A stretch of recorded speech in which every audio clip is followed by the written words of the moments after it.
दैनिक रूपमा प्रयोग हुने एलपिजी ग्यासको अत्याधिक अभाव भएको जनगुनासो पाएपछि हाम्रो टिम सम्बन्धित निकायसँग अनुमति लिएर अनुगमनमा निस्किएका थियौँ।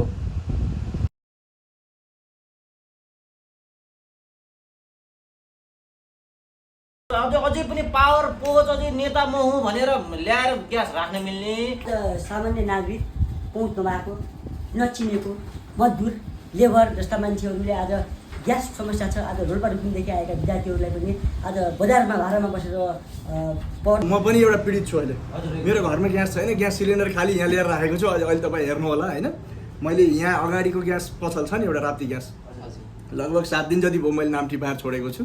अनि हाम्रो नेपाल, हामी नेपाली जङ्गी स्वतन्त्र अभियानको टिम हो।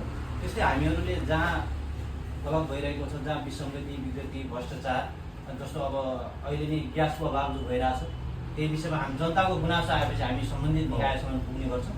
विभिन्न ठाउँमा तपाईँहरूले देख्नुभयो होला। त्यही विषयमा आज हामी यही ग्यासको विषयमा लिएर तपाईँको माझ आएका छौँ। किनभने जस्तो गरिब दुखीहरूले ग्यास नपाइरहेको अवस्था र धनी र नेताहरूले पहुँचको आधारमा ग्यास पाइरहेको र उहाँको घरमा 4-5वटा ग्यास छ।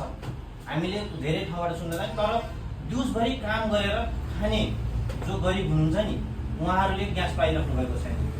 किन भइरहेको छ, के कारणले भइरहेको छ, अब सम्बन्धित निकायमा हामी आएको छ, तपाईँबाट जानकारी पाउँछौँ। र अर्को कुरा के भने यो गर्दै गर्दा हाकिमलाई भन्नुपर्छ, हाकिम साहब जानुभएको छ, अनुमोदन सुन्दा हामीलाई एकदमै आनन्द लाग्यो। यो कुराहरू के कारण हो हाम्रो कसरी गर्दै हुन्छ यो तपाईँको जुनसुकै डिलरमा बाँडिन्छ नि, यो कतिसम्म दिनपर्ने मापदण्ड, जस्तो डिलरहरूले पनि तोक्या होला, होटलहरूलाई कति दिनुपर्ने, व्यवसायहरूलाई कति दिनुपर्ने होइन, र बाँकी रह्यो अब कसरी अनुगमन गर्दाखेरि जुन बाँडिन्छ नि, लुगाएको पनि छ भन्ने कुरा आइरहेको छ।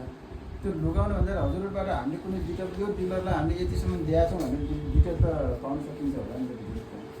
यो डिल जस्तै हजुरको त्यसमा त दर्ता गरेको डिटेलहरू होला, त्यो डिलरहरूको दर्ता गरे अनुसार हामीले त्यो दिएपछि हामीले उहाँ गएर बुझ्दाखेरि उनीहरूले कति बाँडे त, लुगाएर राखे कि या बाँडे होइन।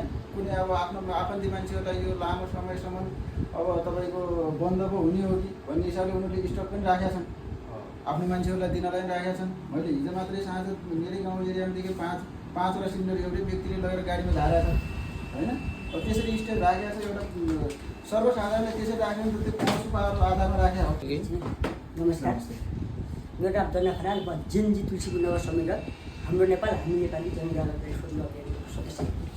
हामी भएका विकृति भ्रष्टाचारदेखि जनताका जनगुनासो